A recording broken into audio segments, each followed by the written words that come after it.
अस्सलाम वालेकुम। मुझे कई सारे लोगों ने कहा कि आपकी जो वीडियोस होती हैं उनमें से कुछ वीडियोस कुछ दिनों बाद गायब हो जाती हैं, वो मिलती नहीं है, आप उनको डिलीट कर देते हैं। दरअसल होता यह है कि मैं कोई वीडियो डिलीट नहीं करता। असल में होता यह है कि उन वीडियोस पर स्ट्राइक आ जाती है और यूट्यूब उन वीडियोस को खुद ही रिमूव कर देता है। और कई बार ऐसा होता है कि जिस बंदे ने स्ट्राइक दी हो मैंने उसकी और वीडियोस भी इस्तेमाल की होती है, तो मुझे अपनी वीडियोस में से उस बंदे की क्लिप्स रिमूव करनी पड़ती हैं ताकि वो फिर से स्ट्राइक ना दे। खैर, अब से जिन वीडियोस पर स्ट्राइक लगेगी मैं उन वीडियोस में से वो स्ट्राइक वाला पार्ट हटा के फिर से अपलोड कर दिया करूंगा। तो पिछली बार मुझे इस वीडियो पर स्ट्राइक लगी थी तो मैंने इसमें से वो स्ट्राइक वाला पार्ट रिमूव कर दिया है, तो आप इसे आप देख सकते हैं। और कुछ लोगों ने देखी भी हैं तो वो फिर से देख सकते हैं और कुछ लोगों ने नहीं देखी है तो वो भी देख सकते हैं। इतना जानते हैं हम हैं तुम्हारे कुत्ते, हम इतना जानते हैं हम हैं तुम्हारे कुत्ते, हम उसको चीर देंगे, हम उसको चीर देंगे, दुश्मन है जो तुम्हारा। या अला हजरत हजरत, या अला हजरत। अस्सलाम वालेकुम। तो कैसे हैं आप लोग? उम्मीद है आप सब बिल्कुल ठीक, सेहतमंद और सलामत होंगे। तो आज हम बात करने वाले हैं कुत्तों की। जी हाँ, कुत्तों की बात करने वाले हैं, लेकिन ये वो कुत्ते नहीं हैं जिन्हें अल्लाह ने कुत्ता बनाया था, बल्कि अल्लाह ने तो इन्हें इंसान बनाया था। लेकिन ये लोग खुद को खुद ही कुत्ता बनाने पे तुले हुए हैं। खैर, बात करने से पहले हम बरेलवी हजरात से जान लेते हैं कि कुत्ता कैसे पैदा हुआ। तो पेश है पहली वीडियो कि हजरत आदम अलैहिस्सलातु वत्तस्लीम का वो मिट्टी का जब ढांचा तैयार किया गया और रूह उसमें अभी फूंकी नहीं गई थी, तो शैतान ने जब उसे देखा तो उसके दिल में बुग़्ज़ हुआ, हसद हुआ और उसने अपने मुंह में थूक जमा किया और उसके बाद हजरत आदम का वो जो पुतला तैयार किया गया था उस पर उसने थूक दिया। जब उसने थूका तो जहां आज हमारी नाफ रहती है, ढोंडी जिसे हम कहते हैं नाफ, तो उस नाभि के हिस्से पर जाकर वहां पर पड़ा। तो जब वहां पर शैतान का थूक पड़ा तो अल्लाह रब्बुल इज्जत ने हजरत जिब्रील अलैहिस्सलातु वत्तस्लीम को हुक्म दिया कि जितने हिस्से पर वहां शैतान का थूक लगा है उसे काट कर निकाल दो। हजरत जिब्रील अलैहिस्सलातु वत्तस्लीम ने वहां से कुरेद कर उतने हिस्से की मिट्टी निकाल दी, जो हमारा नाफ का हिस्सा रहता उतने हिस्से की मिट्टी निकाल दी। तो हजरत जिब्रील के कुरेदने की वजह से वहां पे एक गड्ढा पैदा हुआ और उस मिट्टी को निकाला गया। तो वो आज हमारे नाफ में उतना गड्ढा रहता है और उतने हिस्से की मिट्टी नहीं है। फिर उस मिट्टी को निकाला गया और उस थूक वाली मिट्टी से अल्लाह रब्बुल इज्जत ने कुत्ते को पैदा फरमाया है। तो ऐसा नहीं कि मतलब एक पाक और साफ जिस तरह इंसान को पैदा किया गया उसी तरह कुत्ते को पैदा किया गया। यकीनन ये बात सही है कि हजरत आदम की ही मिट्टी से पैदा किया गया, लेकिन उस हिस्से की मिट्टी से कि जिस हिस्से पर शैतान ने थूका था उससे पैदा किया गया उसे। यही वजह है कि जो है कुत्ता एक नापाक इंसान है, एक नजिस जानवर है। यह सरासर मनगढ़ंत कहानी है जिसका दीन से कोई ताल्लुक नहीं है। ना ही कुत्ता जो है उसमें शैतान की थूक मिली हुई है, ना ही कभी शैतान ने हजरत आदम अलैहिस्सलाम के पुतले पर थूका था माज़अल्लाह, और ना ही ऐसा कुछ कभी हुआ है। यह आपको किसी हदीस में नहीं मिलेगा, किसी भी जगह लिखा हुआ नहीं मिलेगा। हो सकता है कि बरेली हजरत की किसी किताब में लिखा हो, लेकिन किसी हदीस में यह आपको नहीं मिलेगा। और कुत्ते में शैतान की थूक नहीं मिली है। हालांकि बरेली हजरत ने रोटियों और बोटियों के लिए बहुत सारी कहानियां लिखी हैं और उसी में उन लोगों ने रोटियों और बोटियों के लिए कुत्ते को भी नहीं बख्शा, उस पर भी एक कहानी गढ़ ली है। चलिए एक मिनट के लिए मान लेते हैं, कुछ देर के लिए मान लेते हैं कि कुत्ते में शैतान की थूक मिली है। हालांकि ऐसा कुछ नहीं है, लेकिन बरेली हजरात का दिल रखने के लिए हम कुछ देर के लिए मान लेते हैं। फिर आपके आलिम लोग खुद को कुत्ता क्यों कहते हैं? जो गौस पाक के दर पे कुत्ता बैठता था वो दुनिया के पीरों से अफजल है। चुप कर बे कुत्ते। दुनिया के पीरों से अफजल है। गौस पाक का कुत्ता जिसकी शान है, गौस पाक के कुत्ते की शान है, वो दुनिया के पीरों से अफजल है। ये क्या बात करते हैं यार? गौस पाक के दर का कुत्ता पीरों से बड़ी अजमत रखता है। सैयदों का कुत्ता हूं मैं। क्या बोला तूने? इनके कुत्तों का कुत्ता हूं। कुत्ता है तो कुत्ता तो हूं, तो मैं तो हूं ही ना। मदीने का कुत्ता तो मैं मशहूर हूं, सगे मदीना तो मेरा लक़ब है। हम कुत्तों से बात नहीं करते। लक़ब ये मैंने खुद लिया, लक़ब किसी ने दिया नहीं है, सगे मदीना। अरे कहना क्या चाहते हो? मैंने ऐसी कुत्ते तो सबके अंदर मैं भी कुत्ता भौंक भौंक कुत्ता भौंक तो आका जी के कुत्ते बन के हव हव करो, हव हव हव हव हव हव हव हव। अरे कौन भौंक रहा है ये बदतमीज? आस्ताने पाक के कुत्ते, कुत्ते मैं तेरा खून पी जाऊंगा। आपकी गली के कुत्ते से भी निस्बत हो जाए, ये भी हमारे लिए बहुत बड़ी सादत की बात। कुत्ते का कुत्ता हूं। वैसे तो हम आप लोगों को इंसान समझते थे, लेकिन अगर आप लोगों को खुद को कुत्ता ही समझना है तो कोई बात नहीं, समझिए। लेकिन हमें ये बता दिया करें कि आप किस नस्ल के कुत्ते हैं, क्योंकि कुत्तों की बहुत सारी नस्लें होती हैं, जैसे कि जर्मन शेफर्ड है या फिर पिटबुल है या फिर बुलडॉग है। अब मैं बरेलियों का कुत्तों का शौकीन तो नहीं हूं, तो मुझे इनकी नस्लों के नाम याद नहीं है। इसीलिए आप अपने नाम के साथ अपनी नस्ल जोड़ा करें, जैसे कि बुलडॉग अमीनुल कादरी या फिर जर्मन शेफर्ड कोकब नूरानी या फिर पिटबुल इलियास कादरी, क्योंकि कुत्तों की बहुत सारी नस्लें होती हैं और मुख्तलिफ नस्लों में इनका नेचर, इनका बिहेवियर डिफरेंट होता है। जैसे किसी नस्ल के कुत्ते जो होते हैं वो ज़रा काटते हैं, किसी नस्ल के कुत्ते ज़रा भौंकते हैं, किसी नस्ल के कुत्ते जो होते हैं ज़रा एग्रेसिव होते हैं, गुस्से वाले होते हैं।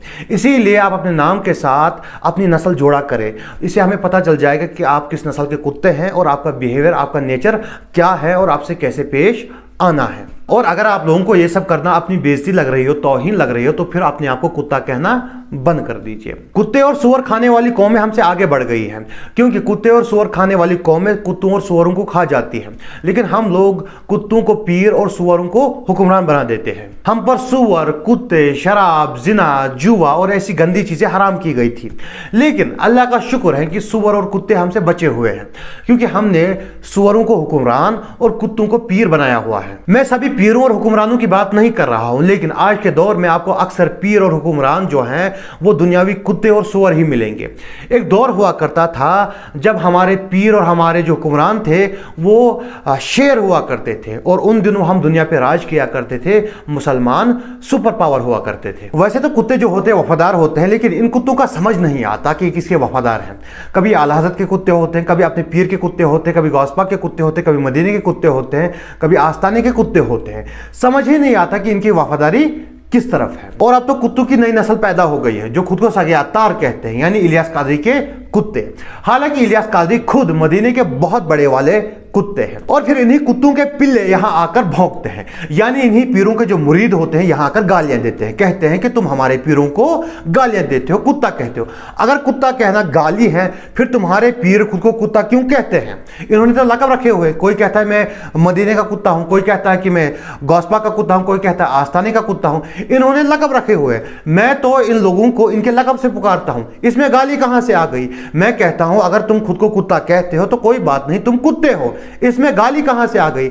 अगर कुत्ता कहना गाली है तो फिर तुम्हारे पीर खुद को कुत्ता क्यों कहते हैं? तुम्हारे पीरों ने अपने लक़ब ही ऐसे रखे हुए हैं, जब मैं उनको उनके लक़ब से पुकारता हूं तुम्हें लगता है कि मैं उनको गाली देता हूं, हालांकि मैं उनको गाली नहीं देता। अगर तुम्हारे पीर कह दे कि हम कुत्ते नहीं हैं तो मैं भी कहूंगा कि वो कुत्ते नहीं है, मैं भी उनको कुत्ता नहीं कहूंगा। और मैं गवर्नमेंट से गुजारिश करता हूं कि आम कुत्तों की वजह से रेबीज फैलता है, और खुद को कुत्ता कहने वालों की वजह से बिदअत नाम की एक बीमारी फैलती है। रेबीज इंसान को जीने नहीं देती और बिदअत नाम की एक बीमारी इंसान से ईमान छीन लेती है। इसीलिए आप तमाम तरह के कुत्तों को अपने कुत्ते पकड़ने वाली गाड़ियों में ले जाए, फिर इनकी नसबंदी कीजिए, उसके बाद इनको इंजेक्शन लगाए, उसके बाद इनको ऐसी गलियों में छोड़ दे जहां से ये वापस ना आ सके। क्योंकि कुत्ता जो होता है वो कुत्ता होता है, चाहे वो मदीने का कुत्ता हो या फिर इंडिया का कुत्ता हो, पाकिस्तान का कुत्ता हो या फिर पीर का कुत्ता हो, गौसपाक का कुत्ता हो या फिर आस्ताने का कुत्ता हो, कुत्ता तो कुत्ता होता है।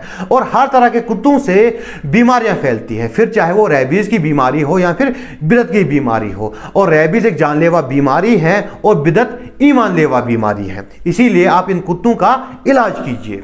अब कुछ लोग कहेंगे कि अहमद तबरेज आज तुमने हद ही कर दी, तुम्हें थोड़ा तमीज से बोलना चाहिए। तो मैंने कौन सी बदतमीजी की है? ये लोग खुद को खुद ही कुत्ता कहते हैं तो मैं भी इनको उसी नाम से पुकारता हूं। इन्होंने अपने लक़ब रखे हुए हैं ऐसे, तो मैं इनको इनके लक़ब से पुकारता हूं। किसी को उसके लक़ब से पुकारना, इसमें कौन सी बदतमीजी है? इसमें क्या बदतमीजी? और वो लक़ब जो उन्होंने खुद को खुद ही दिया हो, इसमें कौन सी बदतमीजी है? अगर कुत्ता कहना गाली है तो फिर खुद को कुत्ता मत कहो, मैं भी तुम्हें कुत्ता नहीं कहूंगा। ये लोग खुद को कुत्ता कहें या फिर गैंडा कहें, मुझे से कोई फर्क नहीं पड़ता, लेकिन लेकिन ये लोग ये सब दीन के नाम पर करते हैं, इस्लाम के नाम पर करते हैं। आप खुद सोच लीजिए कि जब गैर मुस्लिम इनके बयानात सुनते होंगे तो उनके जहन में इस्लाम की और मुसलमानों की क्या तस्वीर छपती होगी। वो सोचते होंगे कि शायद मुसलमान खुद को कुत्ता कहते हैं, इस्लाम में खुद को कुत्ता कहना पड़ता है। वो कहेंगे कि हम तो अपने दीन में ही ठीक है, अगर इस्लाम में गए मुसलमान हुए तो हमें खुद को कुत्ता कहना पड़ेगा। हालांकि ऐसा तो कुछ भी नहीं है, लेकिन गैर मुस्लिमों के लिए तो ये भी मुसलमान हैं, हम भी मुसलमान हैं। गैर मुस्लिमों के लिए तो ये भी दीन के आलिम हैं। ये लोग दीन के नाम पर ही इस्लाम को बदनाम करते हैं, दीन को बदनाम करते हैं। अगर आप दावा करते हैं कि आपका दीन सबसे बेहतर है तो आपकी बातें भी सबसे बेहतर होनी चाहिए, आपके इखलाक भी सबसे बेहतर होने चाहिए, क्योंकि गैर मुस्लिम आपकी किताबें नहीं पढ़ते, बल्कि वो आपको देखकर आपके दीन का अंदाज़ा लगाते हैं। आपकी बातें सुनकर, आपके इखलाक देखकर आपके दीन का अंदाज़ा लगाते हैं। उनके लिए आप अपने दीन की चलती फिरती मिसाल है, उनके लिए आप वो मॉडल है जो आपके दीन ने आपको बनाया है। इसीलिए बेहतर दीन पेश करने के लिए आप खुद को बेहतर बनाइए और खुद को कुत्ता कहना बंद कर दीजिए, क्योंकि कुरान शरीफ में अल्लाह ने उलमाए सू को कुत्ते की मिसाल दी है। अल्लाह का शुक्र है कि इस दौर के उलमाए सू को हमें कुत्ता नहीं कहना पड़ता, वो खुद को खुद ही कुत्ता कह देते हैं। और एक बार जब मदीने में कुत्तों की तादाद बढ़ गई थी, उनकी वजह से लोगों को तकलीफ हो रही थी, वो लोगों को तकलीफ देते थे और फिर उनकी वजह से बीमारियां भी फैलने लगी, तो फिर मदीने के कुत्तों को मारने का हुक्म भी दिया गया। खैर, आप बरेली मारना शुरू ना कर दीजिए, क्योंकि उसके बाद जब कुत्तों की तादाद दरमियान में आ गई तो फिर उस हुक्म को वापस भी लिया गया। और सही बुखारी की हदीस है कि जिस घर में कुत्ता या तस्वीर हो उस घर में रहमत के फरिश्ते नहीं आते। सही मुस्लिम की हदीस है कि एक सुबह हमारे प्यारे नबी हज़रत मोहम्मद सल्लल्लाहु अलैहि वसल्लम फिक्रमंद थे, तो आपसे पूछा गया कि आप फिक्रमंद क्यों हैं, तो आपने जवाब दिया कि जिब्रील अलैहिस्सलाम ने मुझसे आने का वादा किया था, लेकिन वो अपने वादे के मुताबिक नहीं आए, क्या वजह है। फिर आपको ख्याल आया तो आपने यहाँ वहाँ देखना शुरू कर दिया। फिर आपको आपकी चारपाई के नीचे कुत्ता मिला, कुत्ते का पिल्ला मिला। फिर उस कुत्ते के पिल्ले को बाहर निकाला गया और उस जगह पे पानी डाला गया। उसके बाद जिब्रील अलैहिस्सलाम तशरीफ़ ले आए और आपने पूछा कि तुम अपने वादे के मुताबिक नहीं आए, तो जिब्रील अलैहिस्सलाम ने जवाब दिया कि हम उस घर में नहीं जाते जहां पर कुत्ता या तस्वीर हो। ये कुत्ता मदीने का कुत्ता था और आप अलैहिस्सलाम की चारपाई के नीचे का कुत्ता था, लेकिन फिर भी वहां रहमत के फरिश्ते नहीं आते। ये कुत्ता अल्लाह का बनाया हुआ कुत्ता है, फिर भी वहां पर रहमत के फरिश्ते नहीं आते। और जहां पर मौलवी अपने आप को खुद ही कुत्ता बना देता है, क्या वहां पर रहमत के फरिश्ते आएंगे। और फिर ये लोग कहते हैं कि हज़रत अली रज़ियल्लाहु अन्हु को तो शेर खुदा कहा जाता है। बिल्कुल कहा जाता है, क्योंकि शेर की मिसाल दुनिया की हर जगह, हर मजहब में, हर कंट्री में, जहां भी देखोगे, जिस कौम में देखोगे, बहादुरी के लिए दी जाती है। और कुत्ते की मिसाल हर जगह, जिस कंट्री में देखो, जिस मजहब में देखो, बुज़दिली के लिए दी जाती हैं, गलाजत के लिए दी जाती हैं, गंदगी के लिए दी जाती हैं, बुरे के लिए दी जाती हैं। हज़रत अली रज़ियल्लाहु अन्हु की जो औलादें हैं, हम उनको शेर खुदा की औलाद कहते हैं। अगर किसी को भी हम शेर की औलाद कह दे तो वो उसके लिए तारीफ होती है। लेकिन अगर हम आपके बच्चे को कुत्ते का पिल्ला कहते या कुत्ता कहते या फिर उसे कहे कि तुम्हारा बाप कुत्ता है, तो वो तारीफ नहीं है, बल्कि वो एक गाली मानी जाएगी। क्योंकि कुत्ते की मिसाल हर जगह पे बुज़दिली के लिए दी जाती है, गंदगी के लिए दी जाती है। अगर आपका कोई वफादार नौकर है और आप उसे उसकी वफादारी के लिए कह देते हो कि आप तुम कुत्ते हो, तो वो बुरा मान जाएगा, क्योंकि कुत्ते की मिसाल वफादारी के लिए नहीं दी जाती, बल्कि गलाजत के लिए दी जाती है, बुज़दिली के लिए दी जाती है। कुत्ते में वफादारी होती है, बिल्कुल होती है, लेकिन उसकी मिसाल नहीं दी जाती, बल्कि उसकी मिसाल गलाजत, गंदगी और बुराई और बुज़दिली के लिए दी जाती है। इसीलिए आप खुद को शेर कहिए, क्योंकि शेर की मिसाल जो दी जाती है बहादुरी के लिए दी जाती है, और कुत्ते की मिसाल जो दुनिया में दी जाती हैं वो बुराई के लिए दी जाती हैं और गंदगी के लिए दी जाती हैं। इसीलिए आप शेर कहिए, कुत्ते ना कहिए। और मुसलमानों के लिए तो खुद को कुत्ता न कहने की इतनी ही मिसाल काफ़ी है कि कुरान शरीफ में उलमाए सू को कुत्ते की मिसाल दी गई है। वो अली शाह कलंदर, इनके पास जो भी मदीना मुनव्वरा से जाता था, मदीना तैयबा से जो लौट कर जाता था, सलाम करता था, तो वो अली शाह कलंदर उसके पैर चूमते थे। आने वाला आम आदमी कोई हो, आप उसके पैर चूमते थे, हाथ चूमते थे, उसकी आंखें चूमते थे। तो इनका एक खास मुरीद था, खादिम भी था, वो देखकर तो रश्क करता था, यार जो मदीना मुनव्वरा से आते हैं तो हजरत उनका कितना एहतराम करते हैं, कितनी ताज़ीम करते हैं। अगर मैं भी मदीना शरीफ जाऊं तो फिर जब आऊंगा तो मैं तो इतना करीबी मुरीद हूँ, मेरी कितनी ताज़ीम करेंगे, कितना एहतराम करेंगे। तो एक दिन उसने कहा कि हुजूर मैं मदीना शरीफ जाना चाहता हूँ। फरमाया नहीं बेटा, अभी तो इस काबिल नहीं हूँ। देखो ये आशिकों का, अल्लाह वालों का अपना मिजाज अंदाज है। फिर कुछ दिनों बाद का हुजूर जाऊं, तो मैं अभी मतलब कुछ उस काबिल नहीं बहुत। फिर वो पूछता ही रहा। एक दिन हजरत ने फरमाया ठीक है बेटा जा, लेकिन देख वहां का अदब करना। तो हजरत अली शाह कलंदर ने फरमाया बेटा बहुत अदब करना बेटा, बेटा तेरे पीर जैसे लोग वहां की गलियों में कुत्तों की तरफ फिरते हैं, वहां की गलियों के कुत्ते बैठा रहे बेटा, ऐसी गलियां हैं वो, तो बड़ी अजीम गलियां हैं बेटा। अल्लाह अकबर। तो बड़ी नसीहत की, अदब करना, एहतराम करना, जल्दी भाग दौड़ नहीं करना, ये नहीं करना, वो नहीं, बहुत समझाया बेटा ख्याल करना, इससे बड़ी बारगाह नहीं है कोई दुनिया में, सबसे बड़ी बारगाह वही है। बहरहाल फिर वो गए हज के लिए, फिर उम्रा किया, जो सब करना था किया, और फिर मदीना शरीफ गए। फिर जब मदीना मुनव्वरा से वापस आए तो इनके दिलो दिमाग के अंदर ये बात थी, अब मैं पीर साहब के पास जाऊंगा तो मेरी भी आंखें चूमी जाएगी, मेरे भी हाथ चूमे जाएंगे, मेरे भी पैर चूमे जाएंगे साहब। लेकिन जब गए तो हजरत ने तवज्जो ही नहीं की, सलाम किया, उधर से आए मुंह फेर लिया, इधर से आए मुंह फेर लिया। हुजूर क्या गलती हुई मुझसे? और मैं तू सोच क्या गलती हुई, मदीने तैयबा गया था महबूब के शहर में, और कहता है क्या गलती, तू खुद सोच। हुजूर कोई भी गलती नहीं हुई, हुजूर कोई भी गलती नहीं हुई। फरमाया गौर कर। हुजूर याद नहीं आता। फरमाया एक दिन तू हुजूर की मस्जिद से बाहर निकला? हाँ निकला। ओ दीवार के साए में एक कुत्ता बैठा हुआ था? हाँ बैठा हुआ था। तूने सोचा कि ये मस्जिद नबवी के दीवार के साए में कुत्ता कैसे बैठा है? तूने एक डंडा उठा के उसको मारा था? हाँ मारा था। अपनी पीठ से कपड़ा हटाया तो डंडे का असर वो पीठ पर था। हुजूर ये क्या है? फरमाया वो कोई कुत्ता नहीं था, वो तेरा पीर था अबू अली शाह कलंदर। मुझे समझ नहीं आता कि जब से आम लोगों के पास कैमरा आया है तब से बाबा लोगों की करामतें कहाँ छिन गई है, कहाँ छिन गई है। कोई बाबा जो है वो करामत करके नहीं दिखा रहा है, तब से कोई बाबा हवा में नहीं उड़ रहा है, तब से कोई बाबा पानी पे नहीं चल रहा है, तब से कोई बाबा कुत्ता नहीं बना है, तब से कोई बाबा बैल में ट्रांसफॉर्म नहीं हो रहा है, तब से कोई बाबा कोई करामत करके नहीं दिखा रहा है। आखिर गोरों के बनाए हुए कैमरा में ऐसी क्या बात है कि उसने बाबाओं की करामात छीन ली है? इस दुनिया में ऐसा कोई इंसान नहीं है कि जो अपनी मर्जी से कुत्ते में ट्रांसफॉर्म हो जाए या फिर बैल बन जाए या फिर परिंदा बन जाए, ऐसा कुछ नहीं है, कोई ऐसा कर नहीं सकता। हाँ अगर अल्लाह किसी को ट्रांसफॉर्म करे तो, अगर अल्लाह किसी को बंदर बनाए तो वो बन सकता है, क्योंकि अल्लाह तो उसके पास तो सब कुछ है, लेकिन किसी इंसान के पास ऐसी कोई ताकत नहीं है। और ये जो कुत्ते बनने वाली बात है, बंदर बनने वाली बात है, ये सिर्फ ये कहानियां जो है या तो आपको हॉलीवुड में मिलेंगी या फिर बरेलीवुड में मिलेंगी। और अमीनुल कादरी साहब जो है वो हमेशा की तरह इस्लाम के नाम पर आपको कहानी सुना रहे हैं। और अच्छा हुआ कि कैमरा आने के बाद आपके बाबाओं की करामतें छिन गई हैं, कोई बाबा कुत्ता नहीं बन रहा है। वरना अगर आज के दौर में कोई बाबा आपका मदीने में कुत्ता बन के जाए तो फिर गवर्नमेंट की कुत्ते पकड़ने वाली गाड़ी आएगी, उसको गाड़ी में डाल देगी जैसे कुत्तों को डालती है, उसके बाद उसकी नसबंदी करेगी, उसके बाद उसे पीछे इंजेक्शन लगाएगी ताकि उसे बीमारियां ना फैले, उसके बाद उसे ऐसी गलियों में छोड़ देगी जहां से उसकी सात पुश्तें भी वापस नहीं आ सकेंगी। आज की वीडियो में इतना ही था। अगर आपको वीडियो पसंद है तो वीडियो को लाइक कर सकते हैं, चैनल को सब्सक्राइब कर सकते हैं और वीडियो को ज़्यादा से ज़्यादा शेयर कर सकते हैं। मिलते हैं अगली वीडियो में। अस्सलाम वालेकुम।